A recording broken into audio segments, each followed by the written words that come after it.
get started. Can I have a roll call, please? Certainly. Mr. Antoine? Here. Mrs. Bonnick? Here. Mrs. Bowman? Here. Mr. Boyer? Here. Ms. Chahaki? Here. Mrs. Eichhorst? Here. I'm here. All right, let's stand for the pledge, please.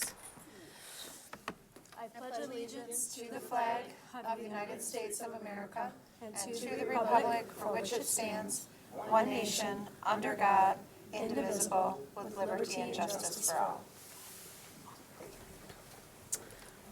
Okay, do I have a motion to approve tonight's agenda? Motion. Motion by Rice, support by Bonnick. Bonnick.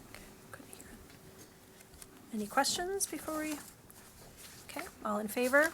Aye. Any opposed? All right. We are going to get right into our Bulldog Spotlight for tonight. All right, thank you. Good evening. We have a guest tonight stepping into a new chapter of the Bulldog Spotlight, and want to accomplish a couple things this evening. Introduction, a little bit of information, and then actually some affirmation. So let me welcome to the podium Kathy Dickens, Executive Director of the Four-County Community Foundation. I asked Kathy for a little bit of background because I wanted to speak to fact and not my summary of what I know about Kathy, because we've known each other for several years now. Kathy is a strategic and mission-driven philanthropy leader with more than 30 years of experience in grant acquisition, educational leadership, and community development. Since 2019, she has served as the Executive Director of Four-County Community Foundation, where she leads regional giving strategies, cultivates donor and partner relationships, and advances initiatives in rural healthcare, mental health, food security, and education. Over her career, Kathy has secured more than $60 million in competitive funding for schools and nonprofits. Her background also includes decades of K-12 educational leadership, as well as adjunct teaching roles at the college level. So we're excited to have Kathy here tonight. I put the mission of Four-County Community Foundation on the slide because had not read that before, Kathy, if I'm honest, and when I read it, I said this so exemplifies the work of you and the organization. So Kathy wants to talk a little bit about Four-County Community Foundation, some of the impact that they've had on Romeo Community Schools, and then we're kind of bringing some attention to a special education fund that we've kind of reauthorized this fall. So I'll turn it over to you, Kathy. All right, very good. Well, it's my pleasure to be here tonight. Thank you very much for having me. Thank you for your dedication to public education. We need advocates like you in this world, so we greatly appreciate you. I've been with the foundation for, about 7 years, and in my tenure, it didn't take long at all to understand that the Community Foundation, Four-County Community Foundation, is a very strong advocate and grant maker to all of our local school districts in our service area, including Romeo. And so we have collectively, across all of our grant making over the years since 1987, have given back to our community about $14–15 million. That's while, of course, saving money also, because we have several endowments. So we've grown, and we continue to grow as one would desire. And as we grow, we want to grow alongside, of course, our school districts. I am a strong advocate of Romeo. In fact, I have my daughter, trying to strong-arm her to get her grandson down here. So I love everything that you're doing, of course. And every quarter, we give grants quarterly. We have a grant review committee. And, it's commonplace that we have school district applications in there. We will always, fund eligible, high-ranking applications. But what we endeavor to do really is to help cultivate a place where local people who admire Romeo schools like I do, to have a place to donate charitable funds. And so we have had, since 2014, long before I was with the foundation, we had what we called a 21st Century Fund. And only internal people knew about it, staff. of the foundation and trustees, and they granted to it. And so simply, I thought, well, why on earth are we keeping this gem a secret? We need to let the community in on it. And touched base with Dr. Robinson if we could do that, and he certainly gave us permission to make it public. What will that do for you? Well, on the quarterly grant cycle, if we can bring in some local charitable dollars from people who love the district, that will grow our grant-making capacity. So if people click onto the Romeo District Fund and they donate, those dollars go right into the wallet or purse, if you will, that grants back to teachers or staff here at the district who apply. So it's really a multiplier or an amplifier, if you will. And so the Romeo Community Schools Education Fund can be a fund that people donate to, perhaps $5, perhaps $10, maybe payroll deduction, maybe, a PayPal recurring donation monthly. So it could be of any amount, of course. It can also be a place, and I think that this is probably one of the more sophisticated reasons to have a fund like this with a community foundation, is that if somebody had a mind to reflect on their legacy, their family legacy, and realize that, boy, we've been here since the beginning of Romeo Community Schools and they have served us well, we'd like to leave them a gift in our estate plan, and perhaps it's a substantial gift. They could leave it to this fund, and then that again would only benefit, your school district. So we could take donations of any size. And I wanted to highlight, and on the flyer, I've passed a few of them out, and I assume that you have the flyer in front of you there. There is a QR code that donors can go to. And what they're donating to, the mission of the fund, the purpose of the fund, as it says on the flyer, is to enhance the amount of money that we could grant to the Romeo schools. Second paragraph down there, the grants will fund classroom projects, field trips, student clubs, and other initiatives that enhance learning, foster creativity, and build community within the schools and other school-sponsored initiatives. Dr. Robinson took his time this summer to come out and visit the foundation and tell some trustees of mine and myself, what really enhanced the school district in regards to awards from Fort County. He and other superintendents honestly stated that, the grants are wonderful when they can supplement. If a teacher has an activity that they otherwise just didn't plan for, you don't always know of the latest, greatest, right, during the summer. So if they have a great project that they'd like to initiate with their students, but it's on the expensive side, these grant dollars can come in and kind of save the day and provide a grant to do that thing. We've funded all kinds of initiatives, from building birdhouses to, in fourth grade, to literacy projects where teachers get a classroom library set of books, to large-scale robotics clubs specific to Romeo. And I did kind of outline some of the different things. I won't read through all of them, of course, but a sensory room at Croswell, library enrichment again at Hamilton, math material storage containers, recycling bins, science Olympiad, middle school level readers, courtyard improvement. And so you can see the grant efforts are varied. So again, we'd just like to kind of grow the purse from which we pull our monies. This in no way, shape, or form reduces what was already available to you. It's just an additional.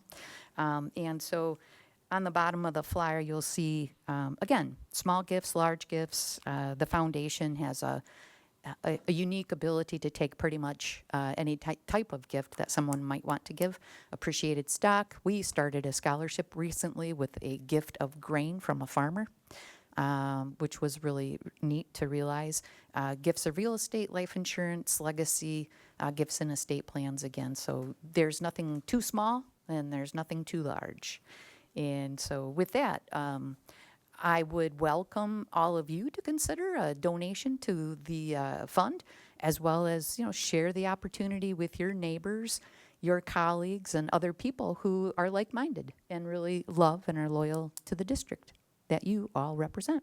So that's pretty much it. I would entertain a question were too, if anybody had any. Kathy, can you speak a little bit? I just want to make sure that the board and community members who are here tonight or might watch understand that there are donors in the past that have created this endowment. So the fund we're not starting from zero. No, in it. no, no, Yeah. no. It's, as you said earlier, it's a reiteration of one that we've held. It was named 21st Century Grant, and we have them for all of our districts. And so really, we've just externalized these rather than wait for staff and, just the few people who knew about it. We're making it a community-wide initiative. We're kind of making it public. And so we've grown them to, probably 5 figures already. And so we're just, making you aware that it's there and we'd like to grow it. So one of the things with this spotlight, we're looking over the next 2 months as we get to the end of the year and, everyone starts to talk about the opportunity for year-end giving, just to bring attention to this, and then let it live and speak to it from time to time, because it's a direct benefit if you've seen some of the examples. And so we're excited, at this point in time, the Romeo Foundation for Educational Excellence, is no longer in place. And this was there along with it. So really want to bring some attention to this because it's an opportunity for our staff to reach out and ask for additional funding.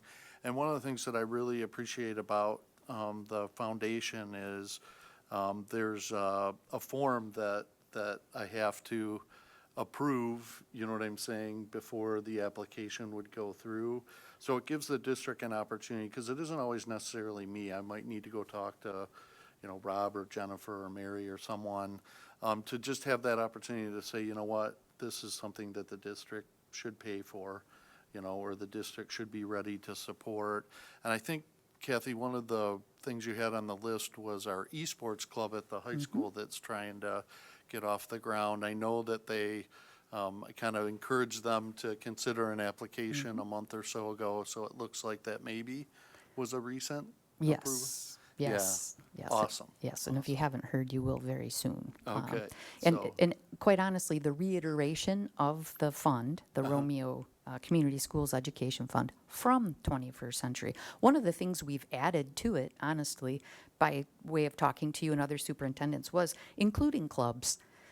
Because we understand that participation in clubs, of course, gives a sense of belonging, a sense of empowerment, and is additive to the school climate in ways that, we can all feel it's palpable. Kids come to school because they have that, possibly, right? That's as a motivator at the end of the day. And so, and they often, I'm very familiar with school budgets, clubs come about, but we often don't have the budget dollars to support them. And so in comes the Community Foundation and this particular fund to help support. So we've added that in and made that transparent. We really want to meet needs.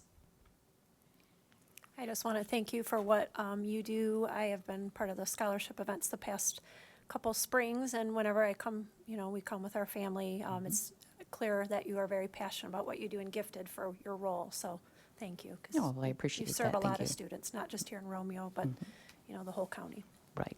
That they are our future. Students are our future for sure. That's why you're here. Other questions? So just a little snippet, more directly connected to Kathy serving the district as a part of course, her role, but beyond. Kathy's a member of our Academy Champions Board, and she has been since we formed the original board.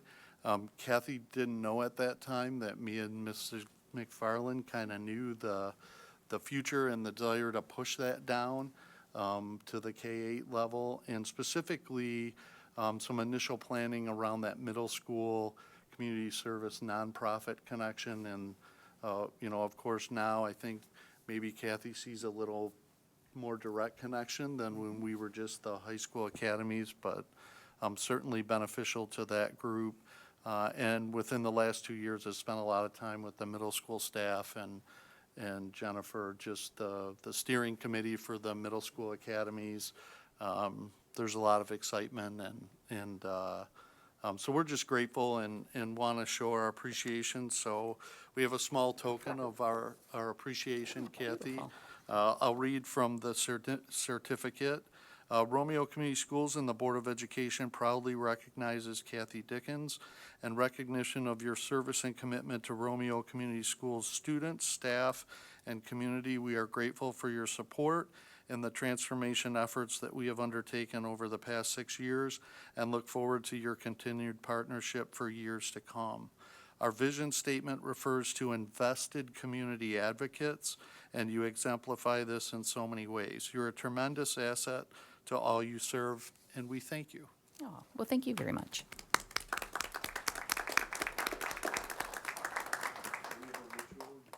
Thank you so much.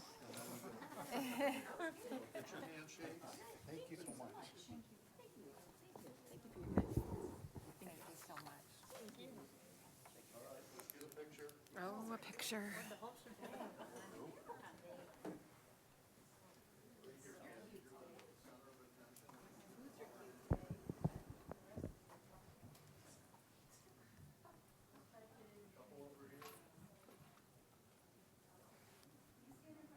Front row people, do you know who you are?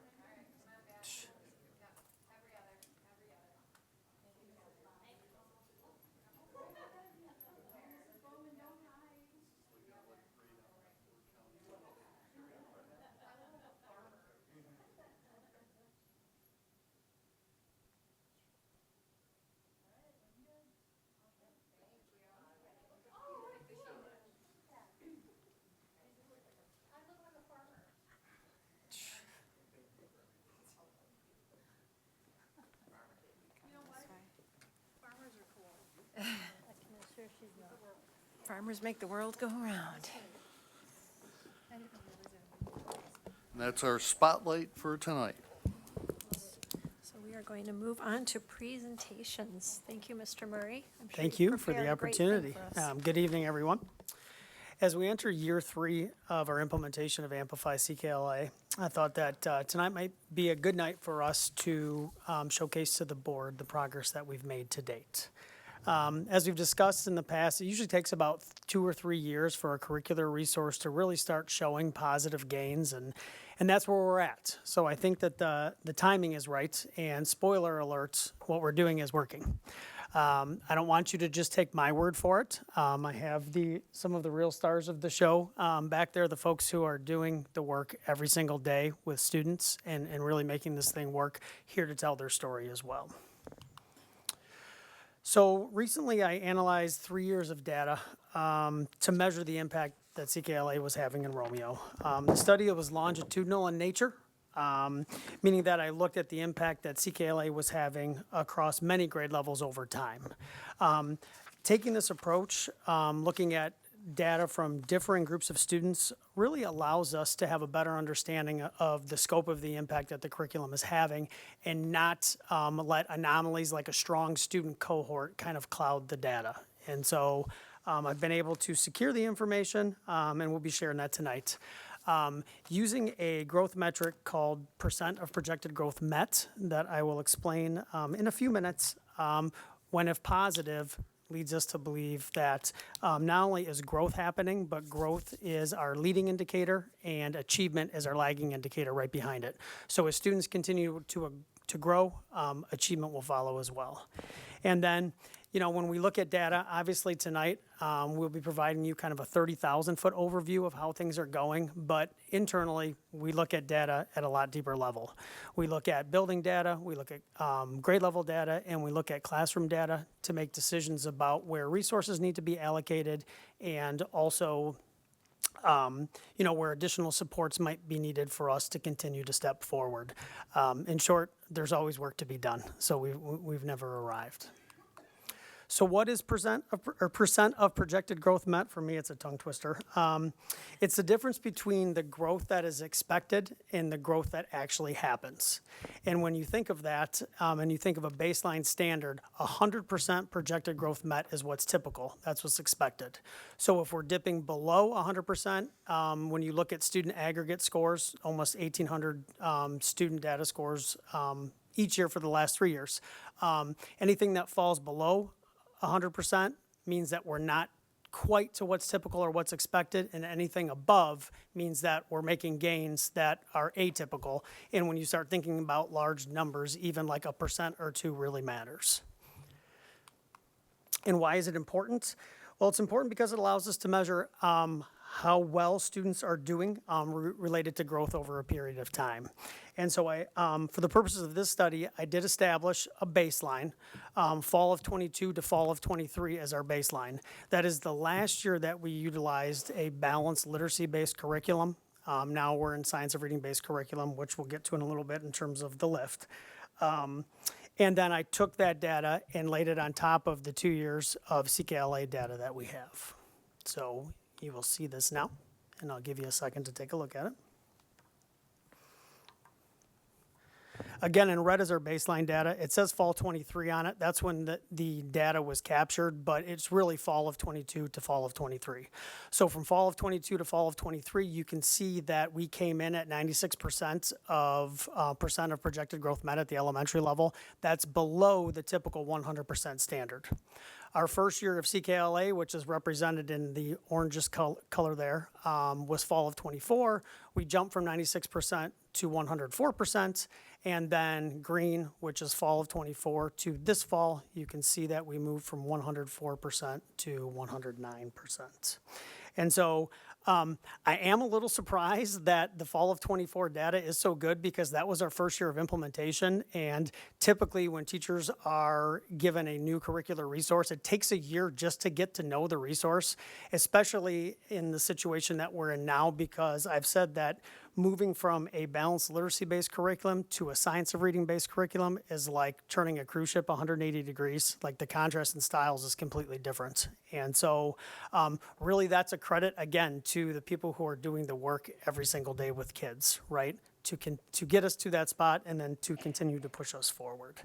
You know, and like I said, given the large number of students that are whose data was used for this study, even small percentages like 4 and 5% really represent a significant positive impact that our curricular resource is having.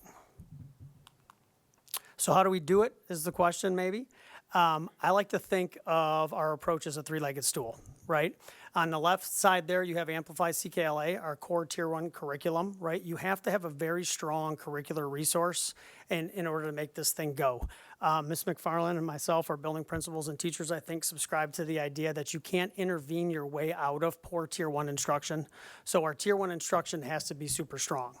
But we know, even with an upgraded curriculum, both in terms of usability, rigor, and relevance, we're going to have students who still struggle, and we need to be prepared for that. That's okay, right?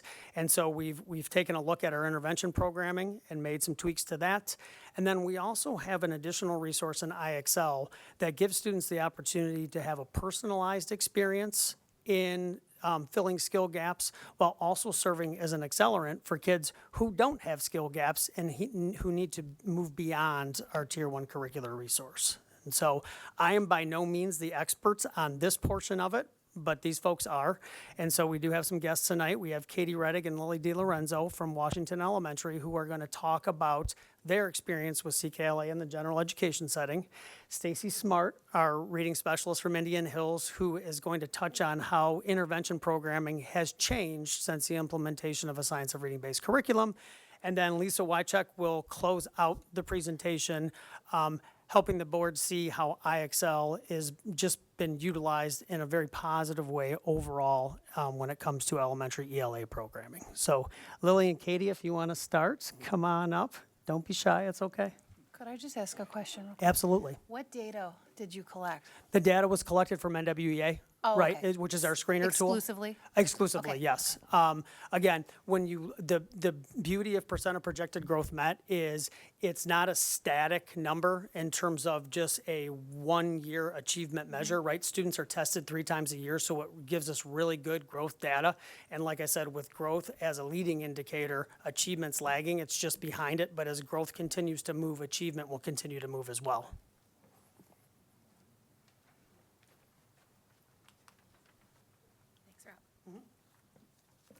Hi, everyone. My name is Lily, and I'm a 5th grade teacher over at Washington Elementary.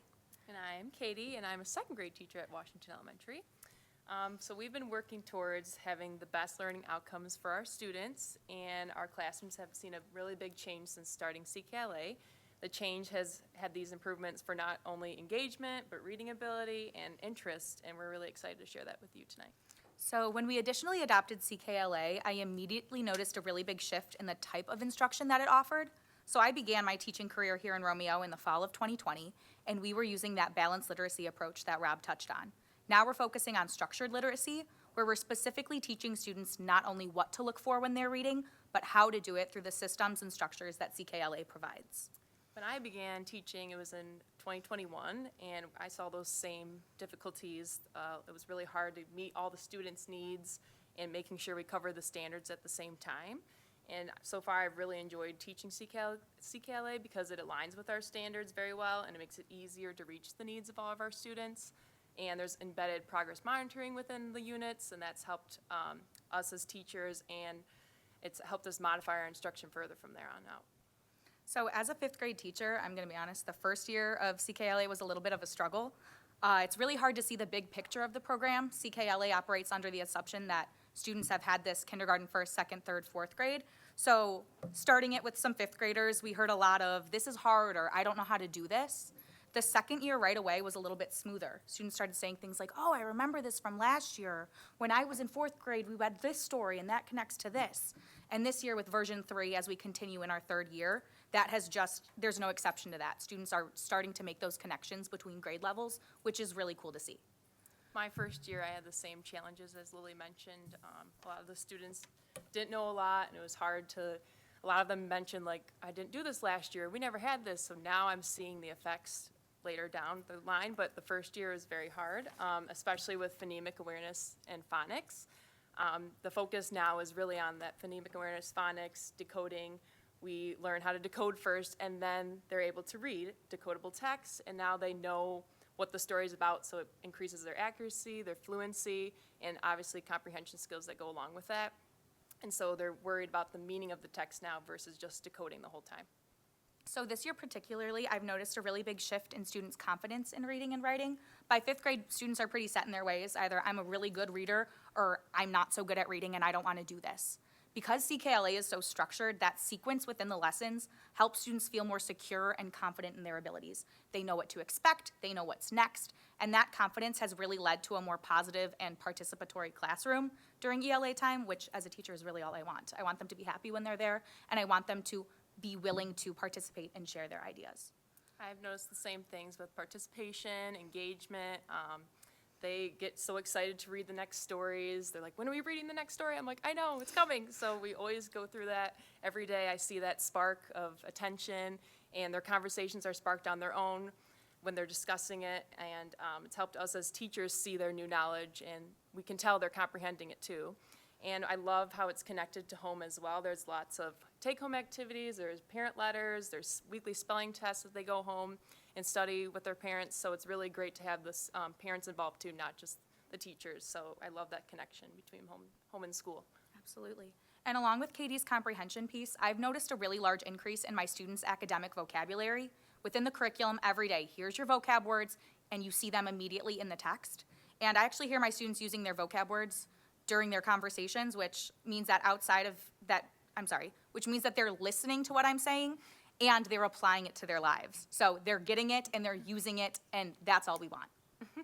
And although it's only been 3 years of having CKLA, and now we have year 1 of version 3, we just see so many changes in our classroom. And second grade, especially now this year, they've had it in kindergarten, first grade, and now in second grade. So I really see the impact that it's been making since then. And I'm really looking forward to the future. So far, my fifth graders have had it in third grade, fourth grade, and now fifth grade. So I'm really looking forward to seeing it build from the bottom up in our grade levels. We've already seen a ton of benefits, and I'm really looking forward to see how that works in the future.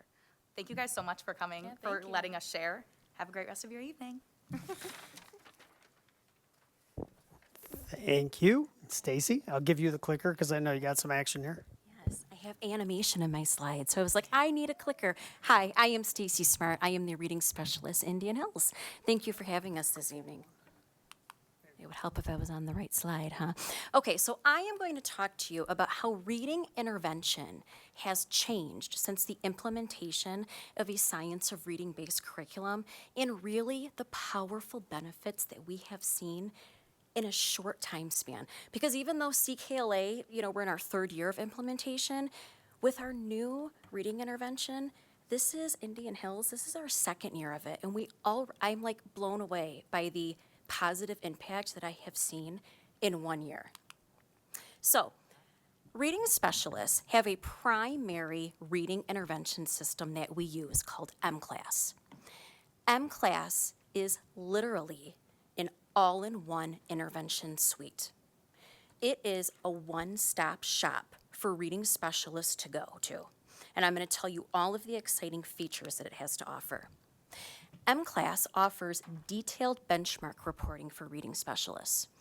So reading specialists, there we go. So reading specialists very quickly can see at a student level, at a class level, at a grade level, where students are falling compared to the grade level expectation.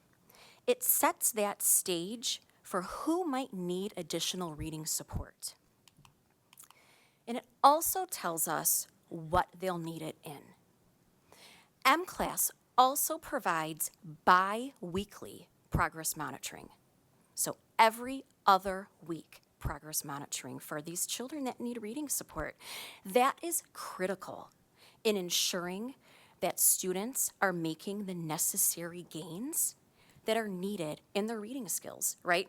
This is really what tells reading interventionists, reading specialists, if what we're doing is working with them. And if it's not, what do we need to tweak? Along with this bi-weekly progress monitoring assessments, MClass provides progress monitoring graphs and really powerful aim line data projections. At Indian Hills, my students in my reading department look at their aim line data projections after we progress monitor. And we're able to say, look, we are on track to meet this grade level expectation, or we still need to work at it, but we are headed in the right direction. MClass is centered around focused lesson sets. These lesson sets are 10 days in length, and each day contains 5 robust activities. Now, we have the students for a half an hour, right? We are completing 5. When I say robust, they are robust. We are introducing skills, we are applying skills, all within that same 30 minutes. It is high-paced, it is highly engaging. So when I tell you that students love to come to my Indian Hills reading room, they genuinely love to come, and I truly believe it is because of these robust activities that we are providing them with. Now, these lesson sets are focused on 2 reading skills. So it is giving the students a ton of opportunity and experience to really apply these reading skills, right? If we think about that, in 10 days, they are experiencing 50 activities that are centered around 2 reading skills. That is why we are seeing the results that we are seeing, right? Now, one of my favorite components of the MClass intervention suite is the goal setting features that it has.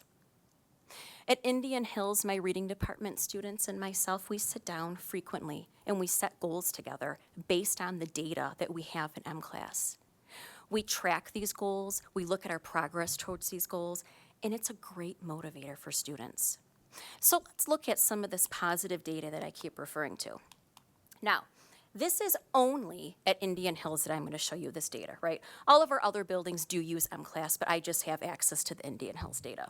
So, not every student receives MClass assessments. Let's preface that before we dig deeper into this chart, right? Only students who are identified as needing digging deeper reading assessments based off of our NWEA screening results get this M-class assessment, okay? So we are not talking about all, 400 and whatever students we have at Indian Hills, right? We are talking about a much smaller population.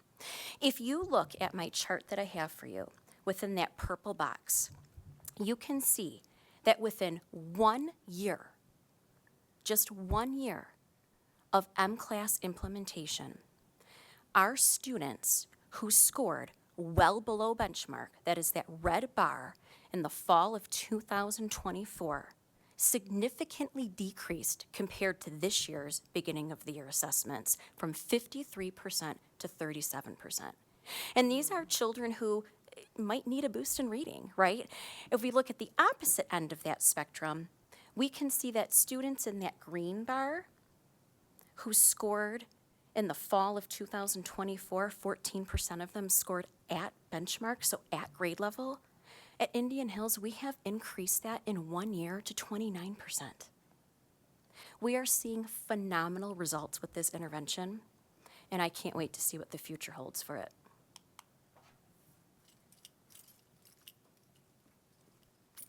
Thank you, Stacy. Certainly exciting to hear about the growth for our intervention students as a result of M-Class. Now I'm going to talk about that third piece of that three-legged stool that Mr. Murray spoke about, and that is IXL. So IXL Math is something that has been available to our students in Romeo for over a decade. But this is only the second year that we have brought IXL ELA, which is English Language Arts, into the fold of our instructional programming for our K through 5 students in Romeo.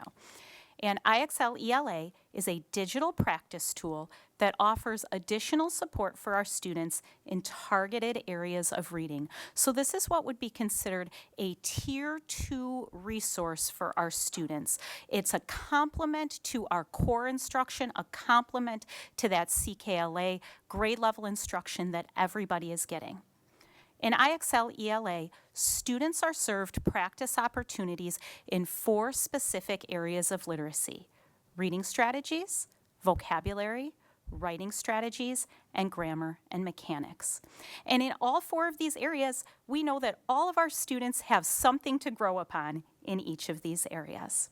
What's great about IXL is that it is not a one-size-fits-all program. It is not that everybody gets practice opportunity in this specific skill or that specific skill.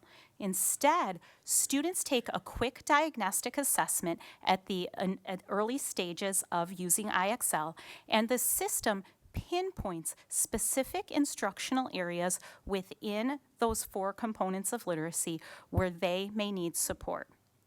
And it's great because for some students in some areas, they may be performing below grade level.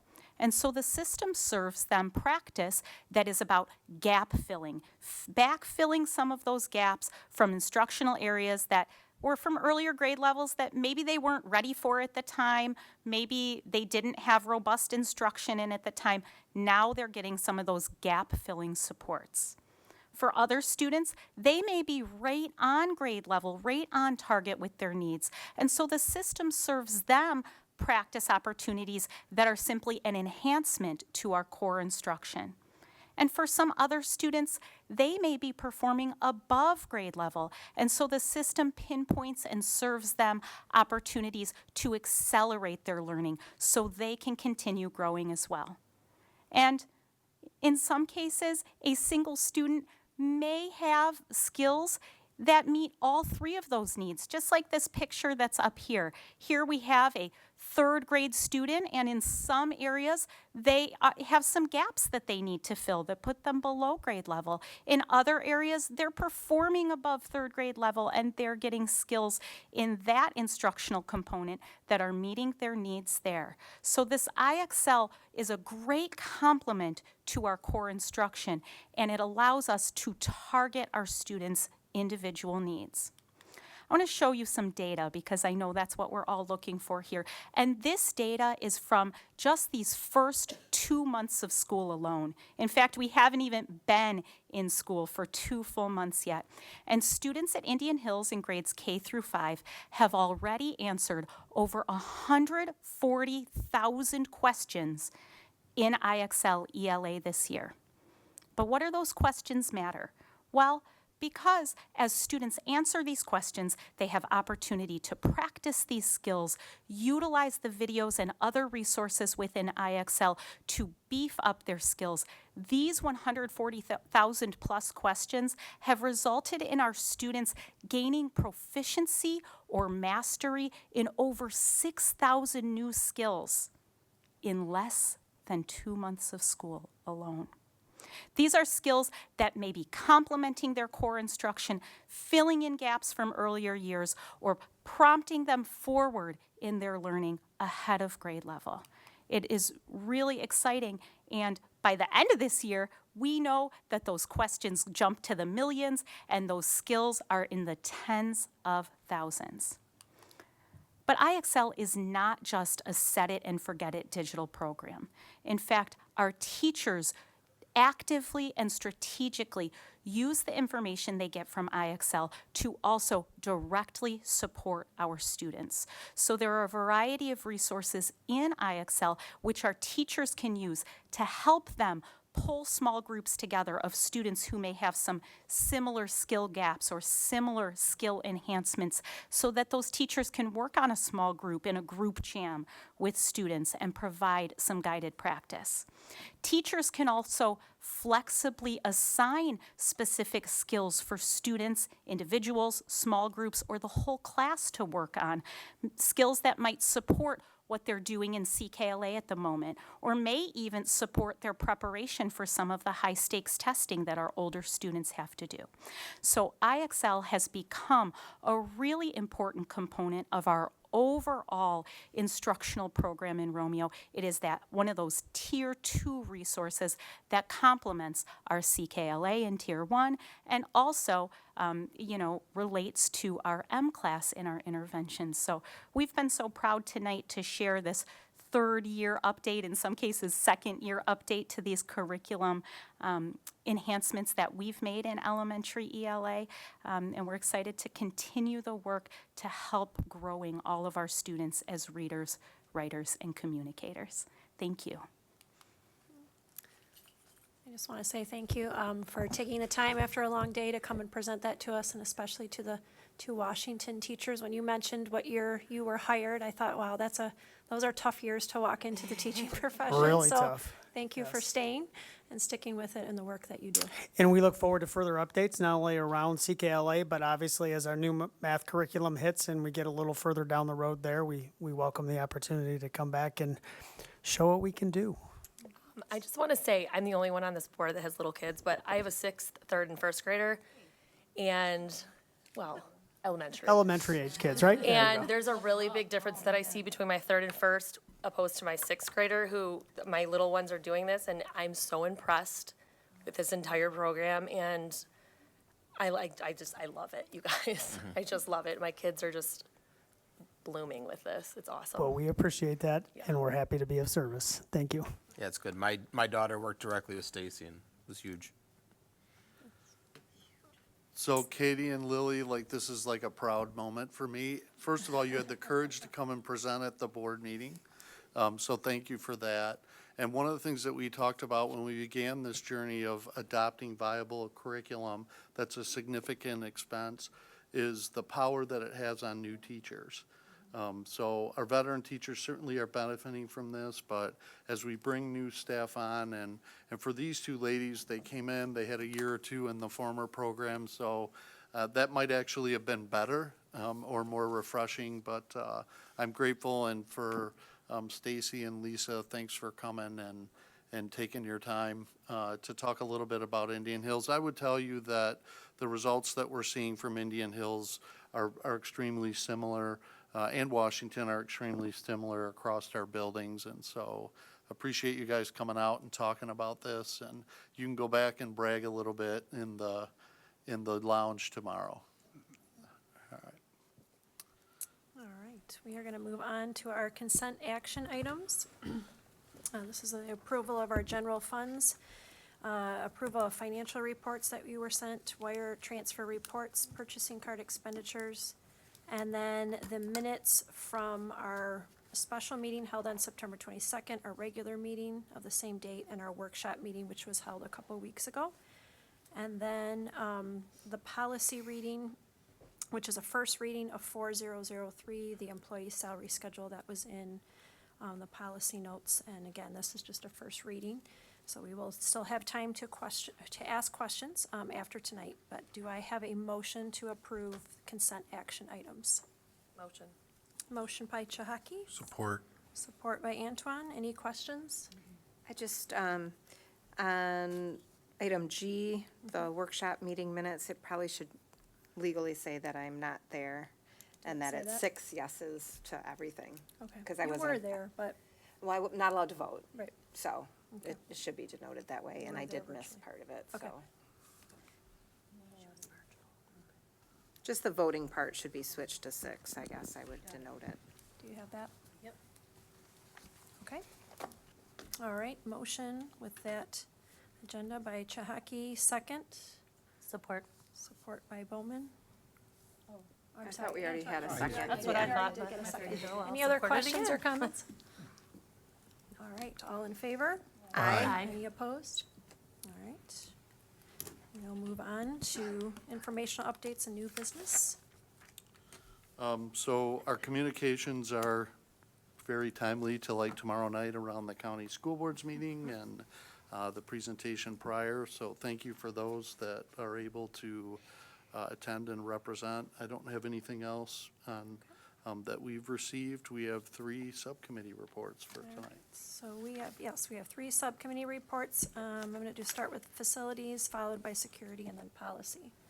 So Mrs. Chahaki, if you want to begin. Okay, so for facilities, we went over the rooftop unit progress at the high school, and the 2 units are delayed until next summer due to structural concerns. Mr. Irvin presented the current district-approved change order and gave an update of contingency funds for each project. The resolution presents a change order request to rebuild and install new concrete collars and structure for stormwater compliance. The financial impact is $445,600 out of the 2021 bond contingency fund. We discussed the elevator project and the timeline change due to the delay in the contract. The Filter First initiative was discussed along with our custodial service contract renewal options. And we also discussed reflective signage at the entrances of the high school parking lot and main entrances to improve visibility. And that's it. Any questions of facilities? I know we have 1 resolution tonight, 95, that came out of that. All right, moving on to security. Okay, we met on October 6th at 5 PM. It was a lengthy meeting, so I'm going to try not to drag this on too long. Meeting was called to order at 5:05 PM. Our first discussion item was the student conduct reports. Dr. Robinson and Ms. McFarland presented the draft of the September student conduct report, for review and discussion with the committee. A student conduct report will have 3 sections as discussed in prior conversations with the board: due process hearing summary, behavioral threat assessment, and severe discipline incident summary. Principals will be instructed to use the 36 official codes in Power School to ensure data consistency across all buildings. This will be necessary for the upcoming Power School behavior support software that we recently voted on. It's our intent to, we were asking, and it's their intent to create custom Power School behavior support software reports. It will provide a quantitative report of student conduct, and it'll be developed and shared with the board as we've been asking. There's a need to standardize how these behavioral incidents occur across all buildings, and that will streamline everything for teachers, administrators, parents, and so on. We confirmed that it was going to give the board more visibility in the behavior across the district. Board members also pointed out that this type of report has been asked for before in prior current board members before some of us new ones came on. The committee was supportive of the format of the report and understands that future months will likely have more. Dr. Robinson was also thankful about the opportunity for us to improve the consistency in our documentation across all buildings. Next, we talked about a SHIELD briefing update. that has been going great. Mr. Thomas said that they're happening weekly, sometimes more, depending on the need per building. And the system has been well received by Shield staff, administration, and parents. I've also had parents come to me whose students, may have had incidents in a building, and they were very thrilled to know that security employees in the building knew what had happened prior and before their child came to school, and their student felt confident coming to school. So that was really, really great to hear from parents in the community. Next, we discussed a digital detox event. We're still working on a date for that. October is not going to pan out. We looked at November. That would be with Mr. Kenny Spears and Positive U. We're looking into possibly sometime in 2026, but that still is up in the air. We discussed a VERT training protocol. There was a brief discussion and clarification sought from board member about what our active shooter training for staff shares in regard to responsibility to students in an active shooter situation. Next, we discussed elementary security. A question was raised as to why elementary schools lack a dedicated security presence. A parent had contacted the board and proposed implementing a program with security in the elementary buildings, recommended another company, but as you know, our district uses Shield. Since we partner with Shield, we discussed the pros and cons. Shield emphasizes a human-first approach through de-escalation and threat assessment compared to some of the other companies that we discussed. It was also asked and discussed if having a Shield employee assigned to elementary buildings would be intentional, how to make that intentional without that Shield employee turning into like just another lunch monitor or, what we have parents that fill those roles for. Should we decide to pursue that down the road in the elementary buildings. We also discussed the potential blended role of another SRO contracted between Washington Township. We're going to discuss that further with Sergeant Petrikowski and Sam Praviti, the Washington Township Supervisor, to see what a potential option is for that down the road. And that was it. I just want to add too, I know we spent a lot of time in the subcommittee meeting discussing the behavior report outs to the board. And I do, because I know we have administrators in the audience and I'm sure some that watch it. I just want to emphasize that this has been something we have asked. This is not something brand new. And in the last, since the new board, since we've had a big changeover with board members, it's something that we have been asking for in different avenues, and it's just taken a while to fine tune it. So in no way is this a got you type report. It is truly so that the board has a pulse on what is going on in the district, so that we serve, all our constituents well, and make sure that, we are working together as a team and not having, people working in isolation. So I just want to stress that. Thank you for pointing that out in your report. We are going to move, are there any other questions for security? Okay. All right, then we will finish up with policy, please. Okay. We met on October 15th. All members of the policy committee were in attendance. We reviewed several updates and proposals across district policies and administrative regulations. So I'll go through them one by one. For policy 2002, learning and achievement. This update pertained to graduation requirements linked to the Universal FAFSA Challenge grant. We didn't apply for the grant, so this update is included in the report just for transparency's sake. Policy 4003, conditions of employment. We introduced a new section requiring salary schedules for employees not covered by collective bargaining agreements. The committee recommended that option, which allows the superintendent to create and present the schedule annually, aligning with recent legal rulings and statutory requirements. Those were the two policies. So in terms of administrative regulations, again, 2002, administrative regulations tied to policy 2002, it was deemed unnecessary, obviously, because we didn't apply for the grant. Regulation 3006, updated to reflect a Supreme Court decision allowing parents to request accommodations based on religious objections to curricular materials, with the role titled Leader of Academic Services to maintain flexibility as titles change over time. Regulations 3010, concerning field trips. was revised to shift approval authority from the superintendent to the principal or supervisor and to mandate background checks for all volunteers. Regulation 8007, .1 and 8007.3, there was an address update for the reporting office, so not much there. And then we looked at revisiting a couple of behavior-related policies. So for policy 2006 on personal electronic devices, members of the policy subcommittee supported a bell-to-bell or away for the day restriction requiring devices to be off and out of sight during instructional time. Implementation details will be developed with input from building principals during the November meetings. It is our intention to aim for a district-wide rollout after the holiday break. We also looked at the bullying policy, which was discussed in light of recent incidents at Romeo Middle School with clarification that current policies already address bullying and cyberbullying per state law. Parents are informed of the right to request investigations if dissatisfied with school-level resolutions.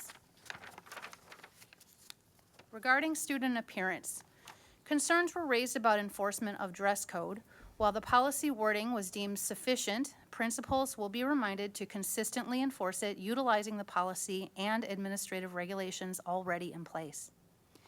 Policy 4005 prompted further discussion on political and ideological symbols in school buildings. The committee emphasized the importance of maintaining a consistent, stable environment for all students, and that all spaces within the Romeo School District are welcoming and safe spaces.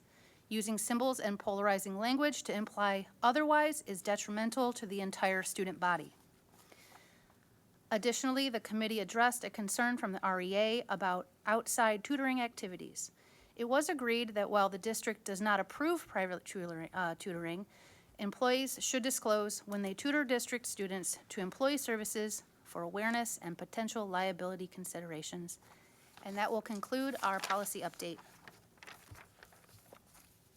I have a question about the last one. Is that implying, and I know Ms. Butler isn't in here in case she's the one to ask this. She was just here. She stepped out for a minute. Are we implying that teachers should not be tutoring on their own? They are, or is it? No, they it should just used to, not doing it under the the district previous label? regulation said that the student's current principal should approve, and that's what we reviewed at the request. So we have moved that to the principal isn't approving outside Okay. tutoring. They can do It's- on their own, and It's the teacher who's doing it Yep. should disclose. Okay. And our policy and regulations already say it doesn't happen on school property and that. Just to employee services. Okay. And I think a key point too is it's not the students that you're serving. Correct. Not the students in their classroom. In their so own they can tutor classroom. other people. Yep. Okay. Anything else? No questions? We're going to move on to superintendent's report then. All right, couple other things from academic services, Mrs. McFarland.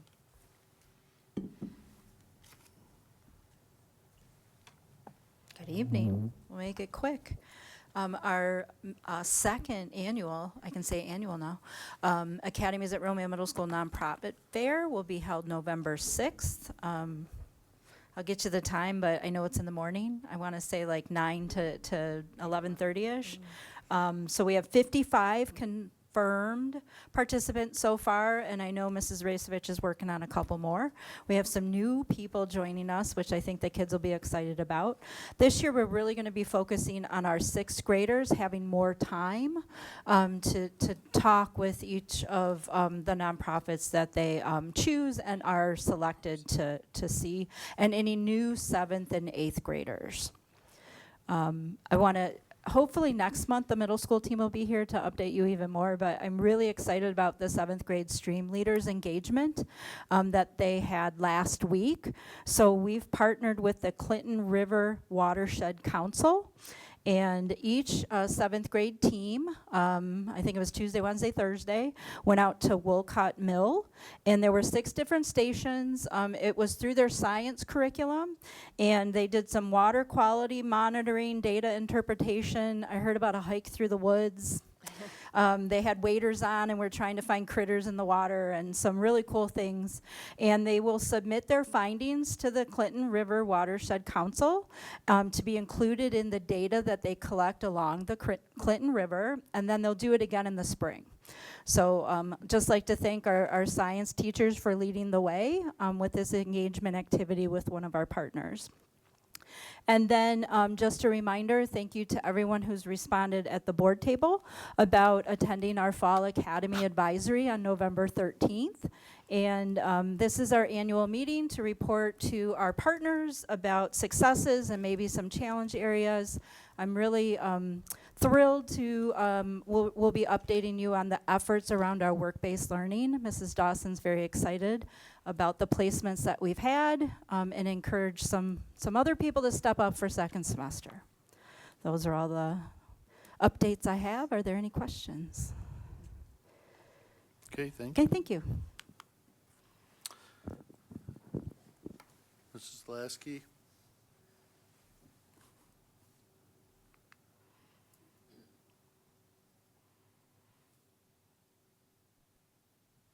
So wanted to take the opportunity tonight to have Vicki present our preliminary fall count information.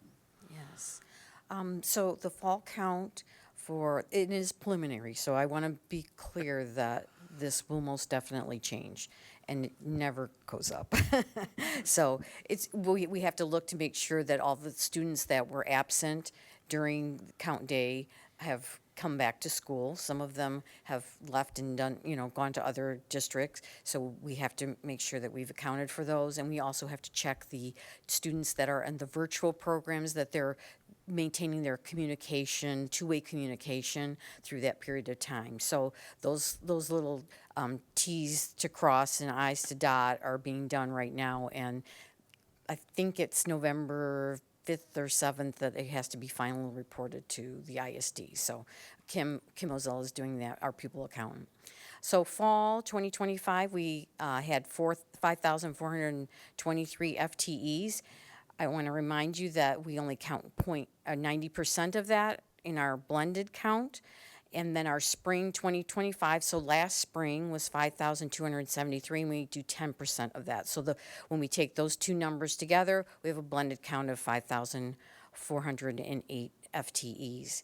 And we projected that we would have preliminary in our budget assumption of 5,357. So we're currently 51 students FTEs ahead. So I think that number will be down a little bit, as I talked about, but certainly positive news for our budget. And when we do the budget amendment, planning on that in December, we'll take that along with the budget that the governor has approved, and we'll put those things together and give you some more solid numbers, since we made some educated guesses when we came in June. Any questions? Full-time equivalent. Chairs, eyeballs. So two different assessments in count. There's actual head count and then FTE. Some of our students are not with us for a full day due to dual enrollment and things like that. We also do FTE because some of our students in special education, it's a portion of their day. So they're a 1.0 for a head count, but we're looking at funding them, special ed, a portion as FTE, special ed, and a portion general ed. Head count's important, but FT is how we get paid, so that's the number that we like to use in the business office. All right, thank you. you.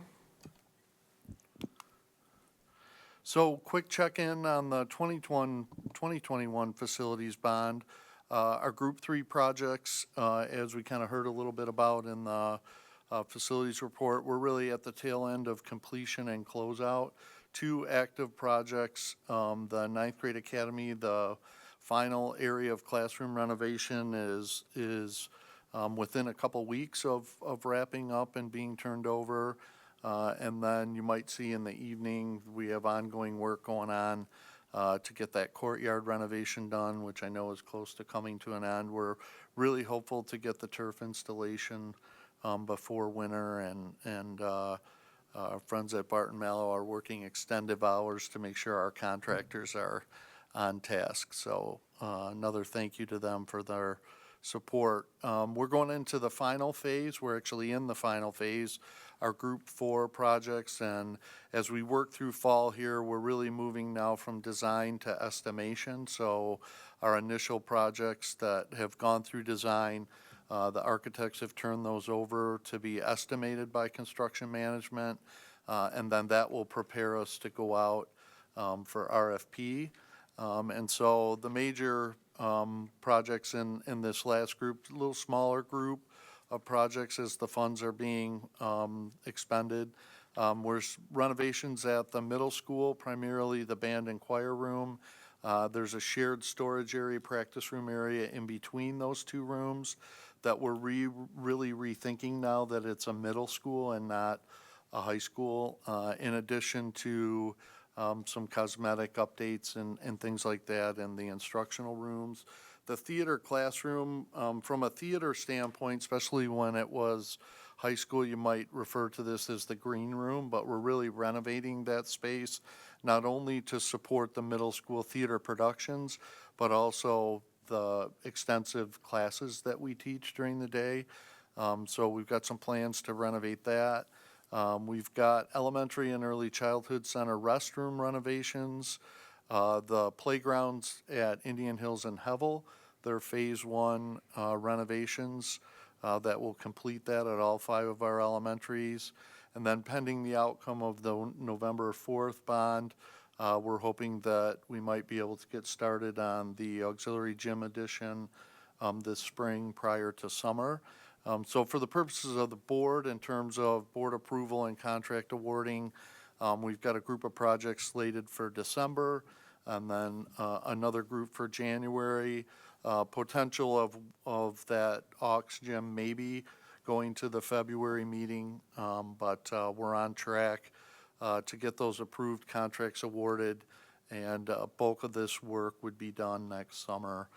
Some of it going into the fall. But most of it is summer work. Any questions on 2021?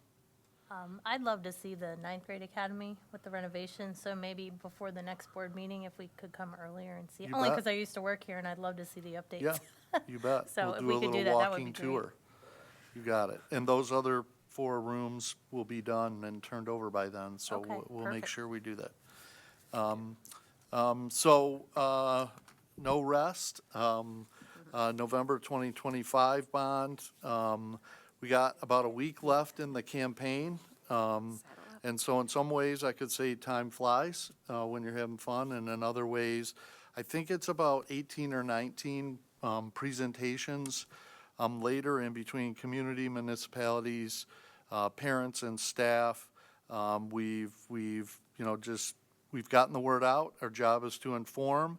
And I've got a couple slides tonight that seem to have gotten a little bit of attention. We've had a little bit of ask about it in the survey and a little bit more kind of in person at presentations. And so I just felt this was the last opportunity that we could speak that might actually have some impact across more than just conversations that I can have through email or phone. And so what you're really looking at here is this question that comes of, well, if it doesn't pass, what happens to our taxes? So you're seeing a graphical representation of, on the left side there, 2025 to all the way over on the right is 2052.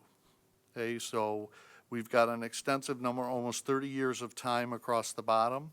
And then up the left is our debt retirement millage. And you'll see that currently at 3.85 mils. So one of the things that I'm emphasizing in our presentations we always want to talk about is 3.85 is the 3rd lowest in Macomb County, and that will not change with this proposal's approval. So what you begin to see over time, and this is the way we've been sharing this with folks at presentations through email and otherwise, is as our existing debt, which is represented in the black portion of each bar, begins to get paid off, with successful passage of the 2025 facilities bond, we would then to begin to bring in that funding, and that is the balance of the funding. So we tell people there's been some question about, I think inference that if it doesn't pass, the debt retirement rate goes to zero. You know, and that doesn't happen in the summer of 2026. What we would actually see initially in the summer of 2026 is that the new bond would become 0.72 mils of the overall 3.85. And so there is the most significant change over the course of the next 12 to 15 years happens, of course, in this 2026 summer.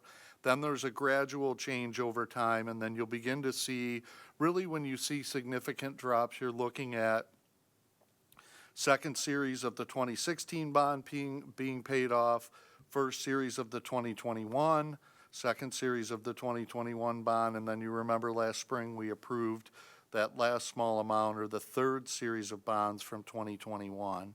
So it really would be 2048 would be the first summer tax bill that the debt retirement rate would go to zero. So what's that look like in real numbers? And this is always dangerous to do this, but I'm going to give you two different perspectives because I think this is really what people want to know. So what you see on the top row there is market value of your home, and I've given two examples, 200,000 and 400,000. If your home's worth more than that, you do the math, okay? You can add them together, but 200 and 400, I think, would represent a decent portion of homes in our community, not all. And then we have to look at not what the market value is, but what the taxable value is, and that's 50% of market value. So we have to take that at 100 and 200 on those same homes. So the monthly tax avoidance, if this 2025 bond would not be passed, would be $8.17 at that $200 market value, and would be $16.33 at 400,000. Annual tax avoidance, $98, okay, and $196. That would be the entire year. And then tax avoidance over 10 years, if we didn't have the 2025 facilities bond, would be $980 and $1,096. These calculations from PFM, our financial advisor, are based on a 0.98 average annual millage rate decrease. And so you can see that in the data points on the red portion of each of those bars, it changes over time, but they've averaged all of those from 2025 to 2052. The average is 0.98, and that's what that table of information provides too. So I actually emailed the financial advisor right before I came over to the meeting because I wanted to speak specifically to the first year, because these numbers that I share are based on the average of 0.98. Okay, the drop is actually 0.72 that people would see in their summer tax bill next year. So that is actually $6 for that $200,000 market value, and $12 for 400,000, or 72 and 144. So at one of the community presentations, we've had some conversation about this. I told people I think the average home in Romeo would see about $140 a year decrease, $140. So this is actual hard numbers from the financial advisor to support this conversation around what happens to our taxes if in fact the facilities bond wouldn't pass. So hopefully this will get some of that information out. No substitute. I'm happy to speak any scenario with any member of the community in terms of knowing that. And we're shifting, like we're a week away, so it's really about what's your plan to vote if you haven't voted, how do you register if you're not registered to vote, and what does it look like next weekend for early voting, because early voting in a special election is different than early voting in a midterm or general election. So essentially what the clerk's offices in the municipalities are offering is the opportunity this coming weekend, primarily on Saturday, where people can go in and get an absentee ballot and fill it out and turn it in. And we have, I think, about 9 different precincts operational across our 5 or 6 municipalities. And this information is all on our website. We're going to start pushing this out this week because I think a lot of times we get into that election week and then something happens with our work schedule. We can't get home in time to get to the polls, or we're out of town. And so we just want to make sure that everyone in the community is aware of the opportunity to vote this weekend if that supports their schedule for the following week. But those weekend voting opportunities are actually absentee ballots that can be filled out and turned in. The other thing is if the ballot's been sitting on the kitchen counter and you've completed it and there's not time to get it in the mail, that you can also turn those in at the clerk's office and at these locations on the weekend. So we'll keep this information on our website, and really is what we're looking to promote in the last week here. And just grateful, to our parents. We've been pushing a lot of information out. We've got a one final set, I think, of our videos of the week, and our message is still thank you for your continued support. And we've been at this for almost a decade, and we really hope to reach the finish line together. Just to clarify, Dr. Robinson, so you cannot walk in to vote on this day unless you have an absentee ballot or you're registered? They'll allow you to fill out the application, get the ballot, and you literally can fill it out and turn it in. all Or at if that you want to time. vote in person, it is on Tuesday, and it's the 7 typical to 8 7 to p.m. 8 p.m. Yep. Well, and I just think one more, if you go back to that slide that shows what you wouldn't pay if you didn't approve it. The flip side to that is you're gonna just, by approving it, you're paying what you're paying today, and it still can go down over time as different previous bonds fall off and taxable values change and all of that. So the flip side of that is if you keep doing the same. Yeah, whether we're looking at just the Yes. black portion of the bars or the red and black together, It still does goes decline down. over time. Yes. The last thing, and this is really just because our committee meeting structure isn't going to allow maybe the appropriate groups to meet prior to our November 17th meeting. If you remember, we got the priorities process through 3 groups by June of last year, and we said we had this 4th group that we wanted to wait on until we got, first of all, an approved budget, and secondly, our count day from this fall. I never would have imagined those would have happened in reverse order, but they did. But we have the information we need. So we'll be moving forward with the board with some refresher information on those last 2 priorities, the operations department supervisor position, and then some dedicated funding for Academies Connected programming that Career Tech Ed isn't able to cover. And one of the funding mechanisms from the state that we spoke about in regards to that second one was that transportation categorical that provides specific transportation funding, because a lot of what we're talking about in that second priority is actually transportation, busing kids to different field trips and activities, some that we've even heard about tonight. And that did get approved, that did get continued in the state budget. So more to come on these as we look towards our November meeting. Any questions for me? All right. All right, I do have one public comment, but it will come in the second public comment time, as it does not pertain to the agenda tonight. So we are going to go ahead and move on to our regular action items. So I'm going to begin with Employee Services Resolution 93. That was the personnel update that was in your packet. So moved. Moved by Bonnick. Support. Support by Bowman. Any questions? Okay, all in favor? Sorry. Okay. Oppose? All right, motion passes. Academic Services Resolution Number 94. This is the Professional Development Advisory Committee members. This is a committee that is formed every year, and we just have to approve the membership. It was quite a lengthy list of names, also in your packet. So moved. Moved by Bonnick. Support. Support by Rice. Any questions? How often do they meet? Yes, Mrs. McFarland, I actually meant to ask this more when you were up here. Could you expand a She's- little bit on it? Is she engrossed? No, she's She's looking it grabbing the up. information. Hurry. Computing. Tell us a little bit about what they do, maybe?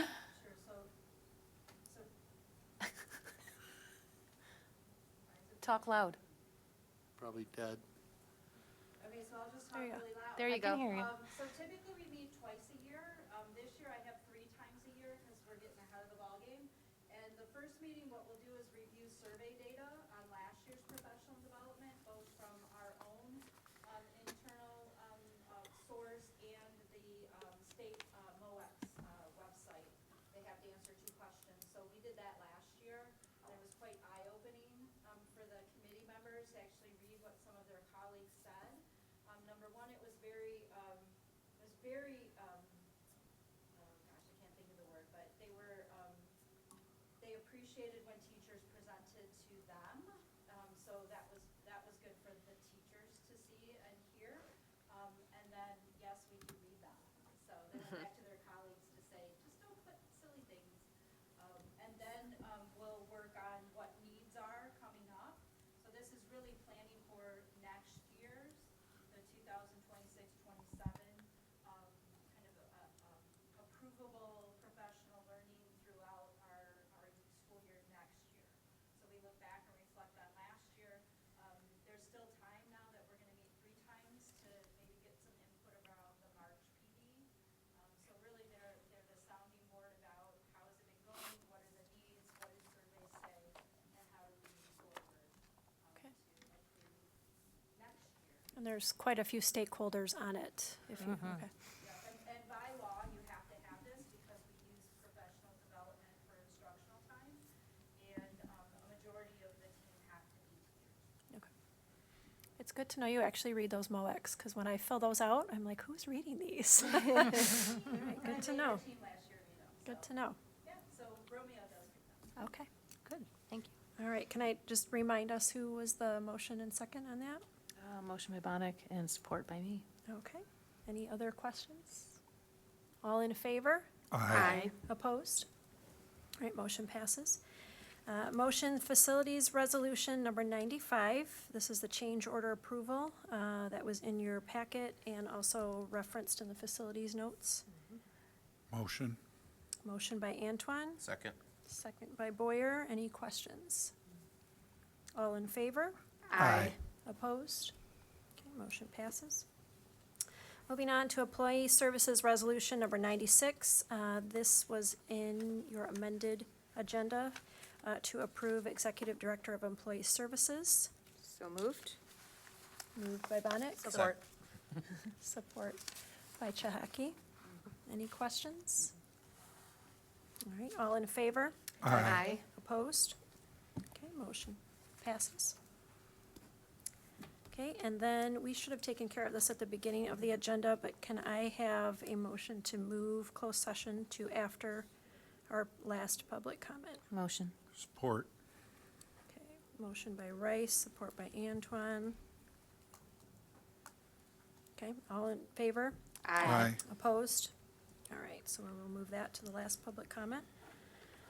So that means we are gonna just move on to the board discussion for the good of the district. I'm looking forward to attending with a couple of you and Dr. Robinson tomorrow night to the MASB county meeting along with Mayor Duggan's presentation. So I'm looking forward to that. Thank you for those of you that can come. And Ms. Bonnet, do you mind giving a few updates from your time at MASB a couple weeks ago? Yes. Nope, it was just on last Thursday. Okay. And this is the annual conference, and I attended on behalf of Romeo to the delegate assembly. So you all had an email. I didn't know that you could actually watch it live, so if any of you did, then more power to you. I sat there it's a huge ballroom, board members from all over. The delegates sit at a table because they're the only ones that are allowed to vote, and other members just sit and listen. There's a whole agenda. They did a legislative update, which really didn't have we get better legislative updates here. I mean, it was very broad, I shouldn't say that, there just wasn't much going on. And then there's an agenda where they go through amended resolutions, bylaw proposals, and to be honest, that one threw me a little bit. There was some amended proposals or resolutions. I would say this, the MASB, the bylaws and policies are such that it encourages local boards, but it still allows local boards to do their own thing. So there were some members that would stand up and want to wordsmith their stuff, but they already have an advisory committee that's made up of a whole bunch of different school board members from around the state. So in all, the stuff that was amended by the committee all passed. And a few people that did have, some things, it would be no surprise to this board. It was communicable diseases, because the word vaccinations were in there. And again, it's encouraging school boards on what you would do. And then inclusive literature, so stuff around the library. So there was some discussion of it, but all in all, what you saw, and it's in you have the email passed. And the reality is our own local policies and procedures are what we do, and I kind of went back and forth between ours and what they were doing, and I think we've captured what we want for our community, so I didn't see it as any big issue. So, Well, thank you for being our representative. Yep. All right. Anyone else? All right. Nope, just get out and vote. Yes. It's coming up here pretty soon. All right, so we are going to move to our last public comment time. I do have one, and I apologize if I am not saying your name correctly. Mrs. Apollonio, okay. If you would like to come forward at this time.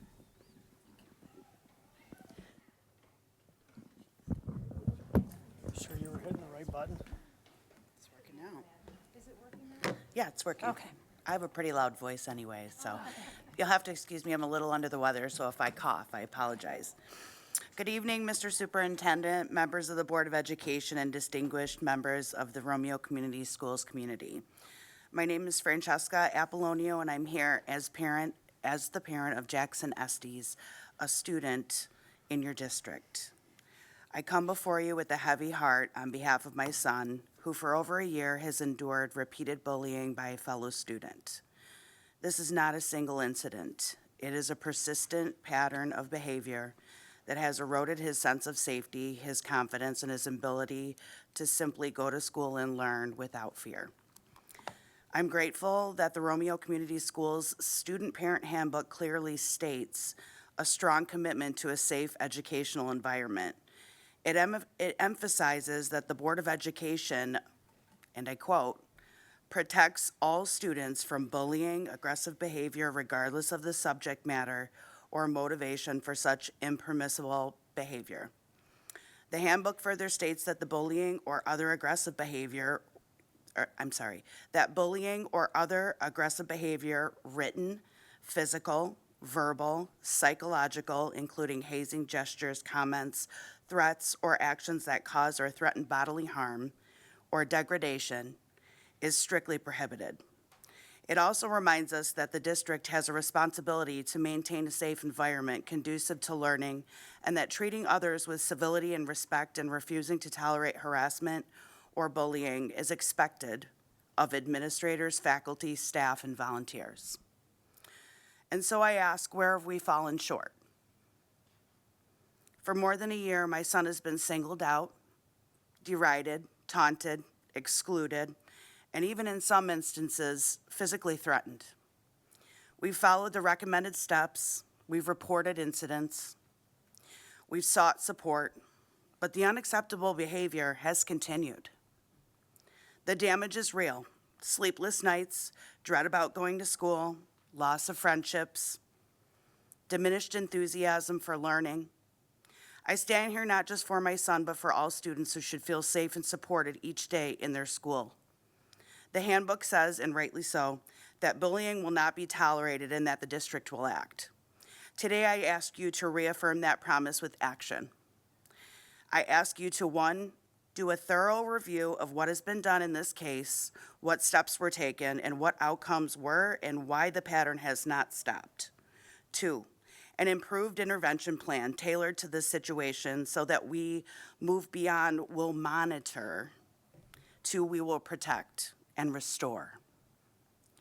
Clear communication with parents about what is expected, resolution timelines, and how you will ensure the handbook's standards are being met. Assurance that no matter how long an issue persists, it will continue to receive attention until the pattern of bullying ceases and the student who is being harmed is safe, supported, and restoring their trust in the school. My hope and my expectation is that Romeo Community Schools will live up to the language of its handbook, that every student is protected from bullying regardless of motivation, and that the adults in our school refuse to tolerate such treatment. If we allow one child to suffer in silence, we undermine the very foundation of the safe learning environment your district promises.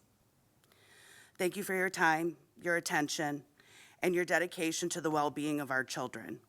I look forward to working with you all to ensure this harmful pattern ends, and that my son, others like him, and my son and others like him can feel safe, valued, and able to learn without fear.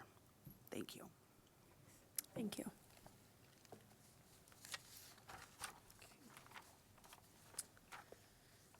All right.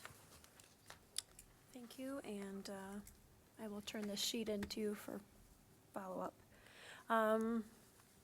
Do I have a motion now to go into our closed session for the purpose of attorney-client privilege? So moved. Support. Okay, moved by Bonnick, support by Antoine. Can I have roll call for that? Mr. Antoine? Yes. Mrs. Boddick? Yes. Mrs. Spelman? Yes. Mr. Boyer? Yes. Mr. Hockey? Mrs. Eichhorst? Yes. I'm a yes. And just a reminder to the public, we are not coming out to vote on anything, so that will be the conclusion of our public meeting time. Thank you.